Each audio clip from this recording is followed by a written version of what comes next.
Hi, Mark Archer here from the Blowout Sax, author of Blowout Sax, the revolutionary approach to learning the sax. Now, the next note we're going to learn, the next sharp, is called C sharp. Easy one to play. Sometimes we call it the ugliest note. It is a bizarre note to play. It's C sharp's easiest note. Keep your fingers dead close to the keys, but guess what? You're not holding any of them down. When you're playing this with the thumb off, blow it slightly softer so it comes out with a bit more beauty to it, if you like.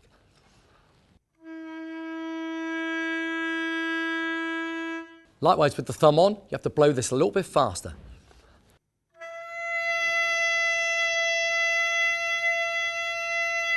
C sharp, thumb off, thumb on, fingers dead close to the keys. Now, we're going to incorporate it into a tune.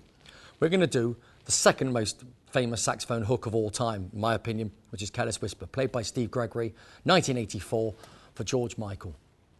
Now, this is a fantastic saxophone hook. The hook comes in three different parts. It comes from a C sharp, B, F sharp, D, the first part. So you break it down into each little section. But prefacing this is something very poshly called a gliss or a glissando. Now, a gliss is something we also need for Baker Street later, so it's a good one to learn. And again, this is another one where you can do your finger exercise in front of the TV. A gliss or glissando is where you're flicking the fingers up and away from the keys, creating like literally a sound. So you can hear the first and last note, and everything else on the way is literally a byproduct. Okay, so you're going like that. And slow motion, for all those Match of the Day viewers, nice and slow with your fingers there, nice and slow. Okay, so a gliss, and you get this sound. So up and away from the fingers, and likewise you can gliss down. Come to that as well, but glisses are really nice.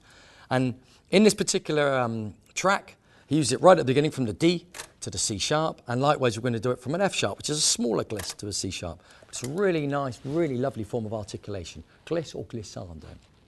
Okay, so if we break it into three different parts, the Careless Whisper riff, it goes like this. Flicking up to the C sharp.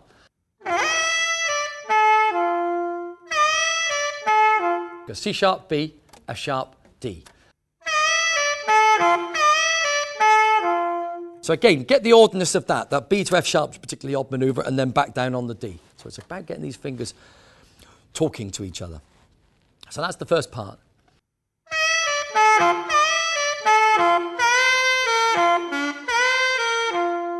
So the second part's A, G, D, B, thumb off, and then without stopping, cross that bridge back on the A to the G to the D. So you're crossing that bridge, a real smooth crossing. Bolt those first two parts together.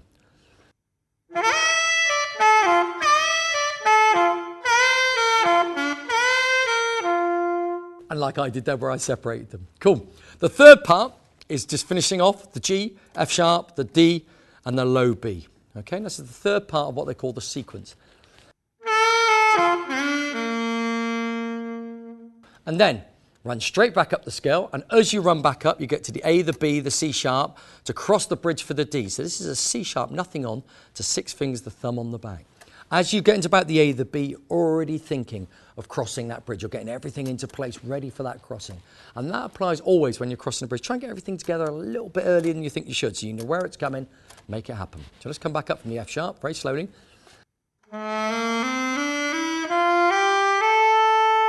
And once you get back to F sharp, you flick with that wonderful gliss again.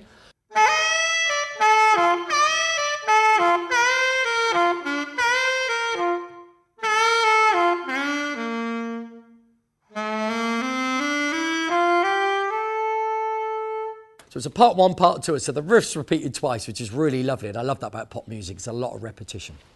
Okay, so that's the Careless Whisper riff. Use your rules, slow, slow, slow. Break it into sort of subsections, if you like, and then bolt the whole thing together.